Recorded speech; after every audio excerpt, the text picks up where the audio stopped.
அனைவருக்கும் வணக்கம். சேலம் மாவட்டம் சங்ககிரி பக்கத்தில் இருக்கக்கூடிய புல்லாங்கொன்னப்பட்டியை சேர்ந்தவர் தான் தயானந்த். இவருக்கு வந்துட்டு ஏஜ் 34 ஆகுது. இவர் வந்துட்டு ஃபைனான்ஸ் வச்சுருக்காரு. லாரி கார்லாம் வந்துட்டு சொந்தமாக வச்சுருக்காரு. வாடகைக்கு விடுவார். நல்ல வசதியான குடும்பத்தை சேர்ந்தவர் தான். இவருக்கு வந்துட்டு மேரேஜ் ஆக கிடையாது. வீட்டில் வந்துட்டு அலைன்ஸ் பார்த்துட்ருக்காங்க. இந்த மாதிரி அலைன்ஸ் பார்த்துட்டு இருக்கும்போது தான் ஒரு பொண்ணு அன்னப்பிரியா அப்படின்ற ஒரு பொண்ணை வந்துட்டு பார்த்து கல்யாணம் பண்ணி வைக்கிறாங்க. இந்த பொண்ணுக்கு ஏஜ் 17 தான் ஆகுது. என்னதான் மாப்பிள்ளை வந்துட்டு பொண்ணை விட வந்துட்டு ஒரு 17 வருஷம் வந்துட்டு அதிகமாக இருந்தாலும் பொண்ணு வீட்டை பொறுத்த வரைக்கும் எப்படி சமாதானமானாங்கன்னா, மாப்பிள்ளை ரொம்ப வசதியான குடும்பம் அப்படிங்கிறதுனால அவங்க சமாதானம் ஆயிட்டாங்க. இந்த அன்னப்பிரியாவுக்கு வந்துட்டு இந்த தயானந்தை பிடிச்சி போயிருக்கு. ஸோ மேரேஜ் பண்ணி வச்சுட்டாங்க. இவங்க லைஃப் ரொம்பவே நல்லா போயிட்டுருக்கு. இவங்க வந்துட்டு டூர் போகிறது, பீச் போகிறது, சினிமாவுக்கு போகிறதுன்னு சொல்லி நல்ல ஒரு கப்புள்ஸாக இருந்துட்டு இருக்காங்க. அடுத்தது இந்த தயானந்துக்கும் இந்த அன்னப்பிரியாவுக்கும் வந்துட்டு ஒரு குழந்தையும் பிறகுது. இந்த குழந்தைய பார்த்துட்டு இந்த அன்னப்பிரியா வந்துட்டு வீட்டிலே ஹவுஸ் ஒய்ஃபாக இருக்காங்க. இவர் வழக்கம் போல் வந்துட்டு தன்னோட ஃபைனான்ஸ் பிஸ்னஸாக இருக்கட்டும், லாரி கார் இதெல்லாம் வந்துட்டு பார்த்துக்கிறாரு. 2021 வழக்கம் போல் வந்துட்டு இவர் வேலைக்கு போயிட்டு ஈவினிங் வந்துட்டு வீட்டுக்கு வராரு. வந்துட்டு நைட்டு சாப்பிட்டுட்டு வழக்கம் போல் தூங்குறாரு. தூங்குன அவர் காலையில் எழுந்திரிக்கவே இல்லை. என்னன்னு பார்த்தா பெட்லேருந்து கீழே விழுந்து கிடக்கிறாரு. ஒய்ஃப் அதை பார்த்த உடனே அவர் எழுப்பி விட்றாங்க. ஆனால் எந்திரிக்கவே மாட்டேங்கிறாரு. ஸோ என்னென்னு தெரியல. உடனடியாக வந்துட்டு வீட்டில் இருக்கவங்கள்ட்டலாம் சொல்கிறாங்க. அவங்களும் உடனடியாக எழுப்பி பார்க்குறாங்க. ஆனால் எழுந்திரிக்கவே கிடையாது. உடனடியாக தயானந்தை தூக்கிக்கிட்டு ஹாஸ்பிட்டல் போகிறாங்க. ஹாஸ்பிட்டலில் டாக்டர் செக் பண்ணி பார்த்துட்டு இவர் ரொம்ப நேரத்துக்கு முன்னாடி இறந்து போயிட்டார் அப்படின்னு சொல்கிறாங்க.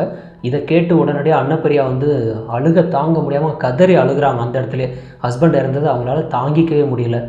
இந்த தயானந்தோட சொந்தக்காரர் ஒருத்தர் இந்த தயானந்தோட இறப்பில் எனக்கு சந்தேகமாக இருக்குது அப்படின்னு சொல்லிட்டு போலீஸில் போய் ஒரு கம்ப்ளைண்ட் பண்ணுறாரு. என்னென்னா, நைட்டு தூங்குன அவர் எப்படி பெட்லேருந்து கீழே விழுந்தோன்னே இறந்துருக்க முடியும். ஸோ ஏதோ ஒரு மர்மம் இருக்குது அப்படின்னு சொல்லிட்டு ஒருத்தர் போய் போலீஸில் கம்ப்ளைண்ட் பண்ணுறாரு. உடனடியாக பாடியை பிஎம் பண்ணுறதுக்காக ஜிஹெச்சுக்கு அனுப்பிட்டாங்க. போலீஸ் விசாரணையை இந்த அன்னப்பிரியாகிட்டேருந்து ஸ்டார்ட் பண்ணுறாங்க. இந்த அன்னப்பிரியாகிட்ட நீ கடைசியாக அவரை எப்போ பார்த்த தூங்கும்போது, நீ அப்போதைக்கு எங்கே இருந்த, அவரோட தான் பெட்டில் தூங்கிட்டு இருந்தியா என்னன்னு சொல்லி கேட்குறாங்க. அது மட்டும் இல்லாமல் கீழே விழுந்து கிடந்ததை கடைசியாக எப்போ பார்த்த, காலையில் எத்தனை மணிக்கு பார்த்தேன்னு சொல்லிட்டு எல்லா டீட்டெயிலையும் போலீஸ் கேட்குறாங்க. ஆனால் எந்த ஒரு கேள்விக்குமே இந்த பொண்ணு சரியாக பதில் சொல்லவே இல்லை. என்னென்னா, ரொம்ப தயக்கத்தோடவும் பதட்டத்தோடவும் மாற்றி மாற்றி இந்த பொண்ணு பேசிக்கிட்டே இருந்திருக்கு. ஃபேஸில் ஒரு விதமான பதற்றம் தெரிஞ்சுக்கிட்டே இருக்குது. ஸோ போலீஸுக்கு இந்த பொண்ணு மேலே சந்தேகம் வருது. சந்தேகம் வரவும் இந்த பொண்ணுக்கிட்ட கிளியராக கேட்குறாங்க. நீ எந்த ஒரு உண்மையை சொன்னாலும், உன் மேலே தப்பே இருந்தாலும் உனக்கு கம்மியான தண்டனை கிடைக்கிற மாதிரி நாங்கள் பார்த்துக்குறோம். நீ பொய் சொன்ன அப்படின்னாக்க அதிகபட்ச தண்டனை என்னவோ அதுதான் உனக்கு கிடைக்கும்னு சொல்லி போலீஸ் சொல்கிறாங்க. ஸோ இந்த பொண்ணு மறைக்காமல் எல்லா உண்மையும் சொல்ல ஆரம்பிக்கிறாங்க. என்ன அப்படின்னா, இந்த தயானந்துக்கு ஃபைனான்ஸ் பிஸ்னஸும் இருக்குது. இந்த மாதிரி நிறையா பேர் இவர்கிட்ட வட்டிக்கு பணம் வாங்கியிருக்காங்க. மாதம் வட்டி பணத்தை கொடுப்பாங்க. இதே மாதிரியே முருகன் அப்படிங்கிற ஒருத்தருக்கு பணம் கொடுத்துருக்காரு தயானந்து. இந்த மாதிரி முருகன் என்ன பண்ணுறாருனாக்கா, வட்டி காசு கொடுக்குறதுக்காக வீட்டுக்கு வருவார். முருகனுக்கு இந்த அன்னப்பிரியாவை பார்த்த உடனேயும் இந்த அன்னப்பிரியாவை எப்படியாவது நம்ம வலையில் சிக்க வைக்கணும்னு சொல்லி பிளான் பண்ணுறான். இந்த மாதிரி பிளான் பண்ணி இவன் என்ன பண்ணுறான்னாக்கா, தயானந்த் வீட்டில் எப்போல்லாம் இல்லையோ அந்த டைமில் தான் தன்னோட வட்டி பணத்தை கொண்டுட்டு வர்றான். கொண்டுட்டு வருவோம். தன்னோட ஒய்ஃபுக்கிட்ட அவர் கொடுக்க சொல்கிறார் ஃபோன்லேயே. இவனும் கொடுத்துட்டு போகிறான். இந்த முருகனும் அன்னப்பிரியா அடிக்கடி மீட் பண்ணுறதுனால 2 பேரும் நல்லா பேசி பழக ஆரம்பிக்கிறாங்க. 2 பேரும் மொபைல் நம்பர் எக்ஸ்சேஞ்ச் பண்ணிவிட்டு 2 பேரும் ஃபோன்லேயே பேச ஆரம்பிக்கிறாங்க. இந்த மாதிரி நாளடைவில் பேசிக்கிட்டே இருக்கும்போது இவங்களோட பேச்சு அடுத்த கட்டத்தை தாண்டி காதலாக மாறுது. அதாவது கள்ளக்காதலாக மாறுது.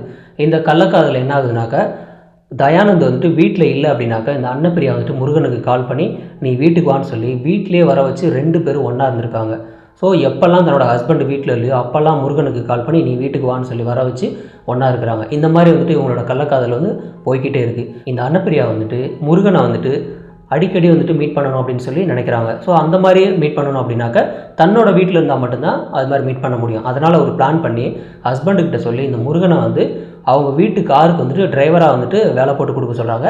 இவரும் யதார்த்தமாக முருகனை வேலைக்கு வைக்கிறாரு. முருகன் என்ன பண்ணுறானாக்க, கார் டிரைவராக வேலைக்கு சேர்ந்துட்டு எப்போல்லாம் தயானந்த் வீட்டில் இல்லையோ அப்போல்லாம் இந்த முருகனும் அன்னப்பிரியாவும் 2 பேரும் ஒன்றா இருக்காங்க வீட்டில். இது அவங்களுக்கு ரொம்ப நல்ல சான்ஸாக போயிடுச்சு வீட்டில் இருக்கிறதுனால. இந்த மாதிரி இவங்க அடிக்கடி ஒன்றா உறவு வச்சுக்கிட்டே இருக்கும்போது ஒரு நாள் வேலைக்கு வழக்கம் போல் பிஸ்னஸை பார்க்குறதுக்காக தயானந்த் போயிருக்காரு.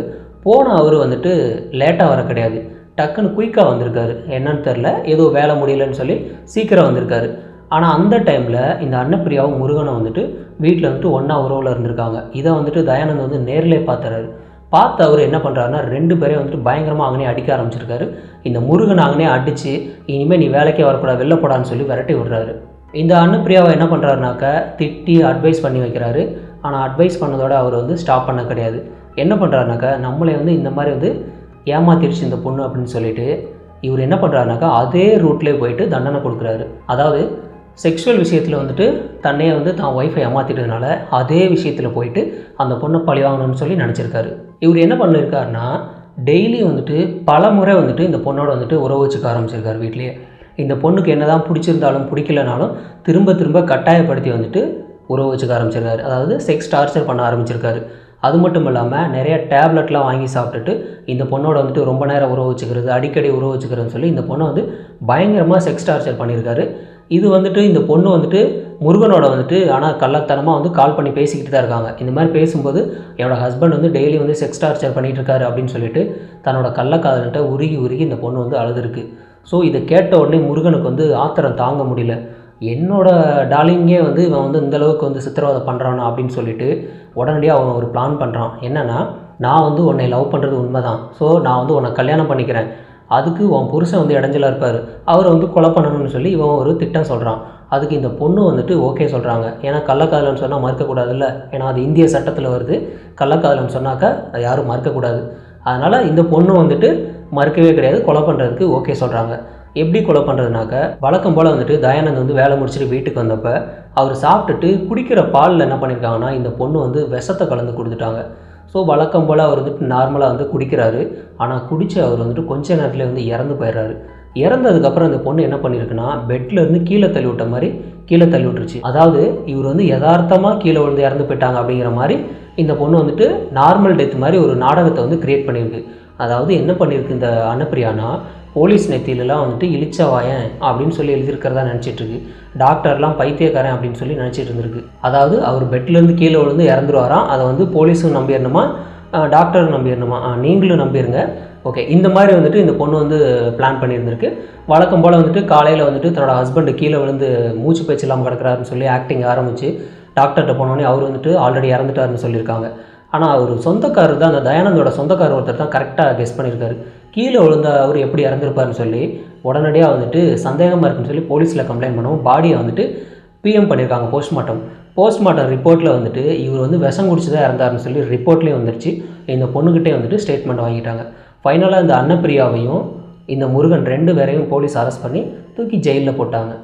எதுக்காக வந்துட்டு டெட் பாடி வந்து பிஎம் பண்ணுறாங்க, போஸ்ட்மார்ட்டம் பண்ணுறாங்க அப்படின்னாக்க, நார்மல் ஆக்சிடெண்ட்டாக இருந்தாலும் பண்ணுவாங்க, தெரியாமல் வந்து ஒரு கிணத்துல விழுந்துட்டாங்க அப்படின்னாலும் போஸ்ட்மார்ட்டம் பண்ணுவாங்க. எதுக்காக இதெல்லாம் பண்ணுறாங்க அப்படின்னாக்க, ஒருவேளை இந்த டெத்து வந்து நார்மலாக இல்லாமல் யாராவது கொலை பண்ணியிருந்தால் என்ன பண்ணுறதுன்னு கண்டுபிடிக்கிறதுக்கு தான் இந்த மாதிரி பண்ணுறது. இப்போ ஒருவேளை போஸ்ட்மார்ட்டம் பண்ணாமல் இருந்திருந்து, ஒருவேளை அந்த சொந்தக்காரர் ஒருத்தர் வந்து கம்ப்ளைண்ட் பண்ணாமல் இருந்திருந்தால் இந்த கேஸ்லேயும் இந்த தயானந்த் வந்து நார்மலாக இறந்து போன மாதிரி தான் போயிருக்கும். ஸோ இந்த மாதிரி எத்தனையோ பேர் வந்துட்டு இயற்கை மரணம்னு நினச்சிட்டு இருக்கலாம். ஸோ கள்ளக்காதலை பொறுத்த வரைக்கும் அது எங்கே போய் நிற்கும்னா, ஒன்று கொலையில் போய் நிற்கும், இல்லை தற்கொலை, இல்லை இந்த மாதிரி சிறை, இந்த மாதிரி லைஃப் நாசமாக போகிற ஸ்டேஜுக்கு மட்டும்தான் போய் நிற்கும். அதனால் வந்துட்டு கள்ளக்காதலை வந்துட்டு யாரும் பண்ணாதீங்க. நான் கள்ளக்காதல் பண்ணுவேன், புத்திசாலித்தனமாக இருப்பேன், போலீஸ் ஏமாற்றுவேன், டாக்டரை ஏமாற்றுவேன், வீட்டில் இருக்கிற ஹஸ்பண்ட் ஒய்ஃபெல்லாம் ஏமாற்றுவேன்னு சொல்லி இந்த மாதிரி ஏமாற்றினா நிலைமை இங்கே தான் வந்து நிற்கும். இந்த கேஸை பொறுத்தவரை யார் மேலே தவறு இருக்குதுன்னு நினைக்கிறீங்க? அதாவது இந்த அன்னப்பிரியா வந்துட்டு இல்லீகலாக வந்து உறவு வச்சுக்கிட்டது தவறா, அல்லது இந்த பொண்ணை வந்துட்டு பழி வாங்கணும்னு நினச்சிட்டு இவர் டேப்லெட்லாம் போட்டுட்டு வித்தியாசமாக வந்துட்டு பான் வீடியோஸில் வர மாதிரிலாம் பண்ண சொல்லி டார்ச்சர் பண்ணார், இவர் மேலே தவறா, இல்லை இந்த பொண்ணு மேலே ஆசைப்பட்டு உள்ளே வந்தானே முருகன் மேலே தவறா, இல்லை 3 பேர் மேலே தவறா? நீங்கள் என்ன நினைக்கிறீங்க அப்படிங்கிறத பற்றினா உங்களோட கருத்துக்களை வந்து கமெண்ட்டில் பதிவு பண்ணுங்கள். நன்றி.